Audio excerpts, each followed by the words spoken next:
Cilmes šūnu terapija. Tas ir viens no tiem tematiem modernajā medicīnā, kas vienlaikus gan neticami aizrauj, gan liek būt nedaudz skeptiskiem, vai ne? No vienas puses ir solījums par spēju atjaunot ķermeni, ciedēt to no iekšienes, bet no otras, kur beidzas reāla zinātne un kur sākas, teiksim tā, ažiotāža.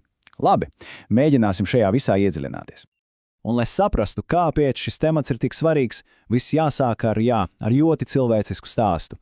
Šie vārdi pieder aktierim Abhajam Deolam, bet tie patiesībā atspoguļo to, ko jūt miljoniem cilvēku, kas ikdienā sadzīvo ar hroniskām sāpēm. Tā ir sajūta, kad meklē cerību, pat ja šķiet, ka visas iespējas jau ir izsmeltas.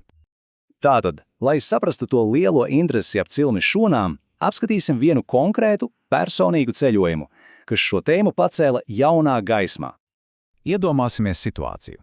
Gadiem ilgas nepārējošas sāpes, kas ne tikai ierobežo kustības, bet patieši ietekmē visu dzīves kvalitāti. Deola gadījumā tās bija ceļgala sāpes un išies, tas nepatīkamās dedzinošās sāpes, kas izstaro pa visu kāju. Un tad, kad uz galda ir operācijas iespēja, viņš tomēr nolēma iet citu ceļu. Viņš izvēlējās cilmes šūnu terapiju. Un iemesls, kāpēc viņam tas šķita pievilcīgi, bija tas, ka procedūra likās, dabiska un droša. Galu galā tika izmantotas viņa paša ķermeņa šūnas. Labi, no personīgā stāsta pievērsīsimies tam, kas tad īsti lācītim vēderā, kas ir šīs cilmes šūnas, par kurām visi runā. Cilmes šūnas varētu saukt par mūsu ķermeņa iekšējiem maisteriem. Tās ir tādas kā universālas šūnas, kurām piemīt apbrīnojama spēja pārvērsties par jebkuru citu šūnu veidu, vai tās būtu muskuļu kaulu vai nervu šūnas. Tādējādi tās palīdz mūsu ķermenim pašam sevi labot. Un te ir svarīgi precizēt vienu lietu par to pašu izšķesu. Tā pati par sevi nav slimība. Tas ir simptoms, tās ir sāpes, ko visbiežāk izraisa saspiests nervs mugurkaulā, ko savukārt var izraisīt, piemēram, nobīdīts disks. Un šeit mēs redzam to fundamentālo atšķirību. Vienā pusē mums ir pretsāpju zāles, kas, būtībā ir kā plāksters uz brūces. Tās nomāca simptomus, bet nerisina cēloni.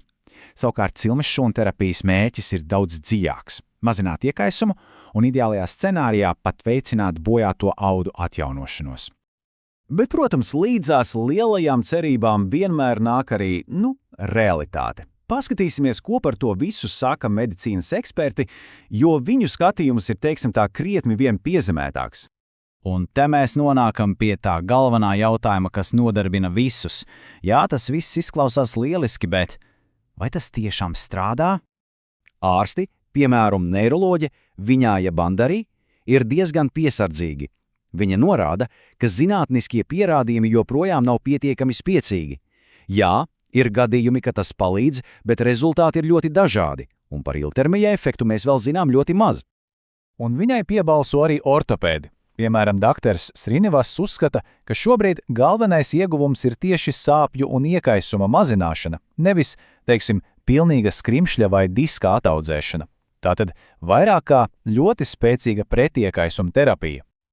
Tātad, ja mēs apkopojam to, ko medicīnas pasaule saka šobrīd, aina ir šāda. Terapija joprojām tiek uzskatīta par eksperimentālu.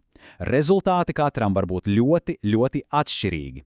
Un, kas ir ļoti svarīgi, pastāv bažas par neregulētām klīnikām, kas sola brīnumus bez reāliem pierādījumiem. Šī te zinātniskā nenoteiktība rada diezgan kutelīgu situāciju. Jo, ko darīt, ja pacientu vēlme un cerība ir daudz ātrāka par zinātniskiem pētījumiem un oficiāliem apstiprinājumiem, un tas mūs, protams, noveda pie likumiem un regulām. Piemēram, Amerikā, Vajomingas štatā ir pieņemts tā sauktais cilmes šūnu brīvības akts. Tas ir lielisks piemērs spriedzēji starp pacienta tiesībām izvēlēties sev ārstēšanu un valsts vēlmi visu stingri kontrolēt un pārbaudīt. Protams, šis likums nav vienkārši dari, ko gribi. Ir ieviesti vairāki, drošības slēģi.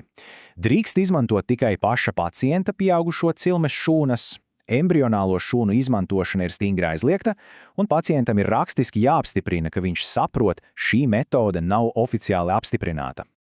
Labi, bet tagad pavērsim skatu nedaudz uz priekšu. Kas mūs sagaida nākotnē? Kurp virzās šī reģeneratīvās medicīnas joma? Un te ir kaut kas patiešām fascinējošs. Pētījumi atklāja negaidītu saikni starp mūsu zarnu trakta veselību un cilmes šūnu darbību. Izklausās neticami, bet pētījumos ar pelēm atklājās, ka, pārstādot zarnu baktērijas no jaunām pelēm vecām, pēkšņi atjaunojās veco peļu cilmes šūnu aktivitāte. Tas vien parāda, cik viss mūsu ķermenī ir savstarpēji saistīts.